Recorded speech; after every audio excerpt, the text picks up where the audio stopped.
AP liquor కేసులో arrest అయిన చెవిరెడ్డి భాస్కర్ రెడ్డితో పాటు ఇతర నిందితులకు సంబంధించిన బెయిల్ పిటిషన్ల విచారణ సందర్భంగా ఏసీబీ కోర్టు న్యాయమూర్తి సుప్రీంకోర్టు న్యాయవాది సిద్ధార్థ లూత్రాపై ఆగ్రహం వ్యక్తం చేశారు. సిద్ధార్థ లూత్రా కోర్టును తప్పుదారి పట్టిస్తున్నారని న్యాయమూర్తి ఆగ్రహం వ్యక్తం చేశారు.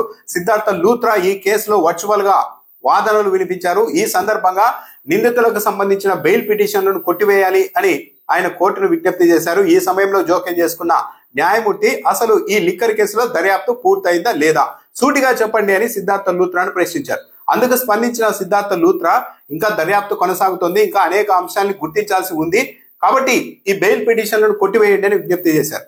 దాంతో ఆగ్రహం వ్యక్తం చేసిన న్యాయమూర్తి ఇప్పటికి నిందితులకు 3 సార్లు రిమాండ్ను పొడిగించాం, అయినా సరే దర్యాప్తు సంస్థ ఎలాంటి ఆధారాల్ని కోర్టు ముందుంచలేదు, మెటీరియల్ ఎవిడెన్స్ ను కూడా సమర్పించలేదు. కావాలంటే దర్యాప్తు అధికారి ఇదే కోర్టులో ఇక్కడే ఉన్నారు, కావాలంటే మీరే అడగండి, ఎలాంటి ఆధారాల్ని కోర్టు ముందు ఉంచడం లేదు, మీరు మాత్రం కోర్టును తప్పుదోవ పట్టించేలాగా ఇంకా దర్యాప్తు చేయాల్సి ఉందని మాట్లాడుతున్నారు. ఇది కరెక్ట్ కాదు అని న్యాయమూర్తి ఆగ్రహం వ్యక్తం చేశారు. ఏసీబీ కోర్టు న్యాయమూర్తి చెబుతున్న దాని ప్రకారం అయితే రిమాండ్ పొడిగిస్తూ ఉన్నప్పటికీ కూడా దర్యాప్తులో ఎలాంటి పురోగతి లేదు.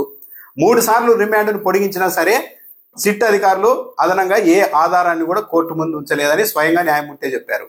మెటీరియల్ ఎవిడెన్స్ ను కూడా ఉంచలేదని కూడా న్యాయమూర్తి చెబుతూ ఉన్నారు. అంటే ఈ కేసులో పురోగతి ఆగిపోయిందా? కేవలం వాదనలు వినిపిస్తూ కోర్టుల్లో గట్టిగా వాదనలు వినిపించడం ద్వారా వీలైనంత వరకు ఈ నిందితుల్ని జైల్లో ఉంచడానికి మాత్రమే ప్రణాళిక రచిస్తూ ఉన్నారా అన్న అనుమానం అయితే కలుగుతోంది.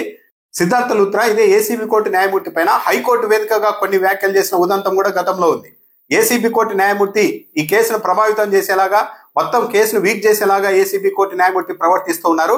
నేనే ప్రభుత్వానికి ఆయన్ను బదిలీ చేయాల్సిందిగా సిఫార్సు చేశానట్టు నేరుగా హైకోర్టులోనే ఆ రోజు సిద్ధార్థ లూత్రా వ్యాఖ్యానించారు. దాంతో సిద్ధార్థ లూత్రా విజ్ఞప్తి మేరకు హైకోర్టు కూడా మిథున్ రెడ్డికి బెయిల్ రద్దు చేయాలా లేదా అన్న దానిపైన హైకోర్టు నిర్ణయం తీసుకునే వరకు ఇతర నిందితులకు సంబంధించిన బెయిల్ పిటిషన్లను విచారించవద్దు అని ఏసీబీ కోర్టుకి ఇదివరకే ఆదేశాలు ఇచ్చింది. అయితే ఈ ఆదేశాలను సవాల్ చేస్తూ చెవిరెడ్డి భాస్కర్ రెడ్డి సుప్రీంకోర్టుకు వెళ్ళగా నిన్న సుప్రీంకోర్టు ఈ కేసును విచారించి ఏసీబీ కోర్టు ఇతర బెయిల్ పిటిషన్లను విచారించకుండా హైకోర్టు విధించిన ఆంక్షల్ని, ఆదేశాల్ని, ఉత్తర్వులను కొట్టివేసింది.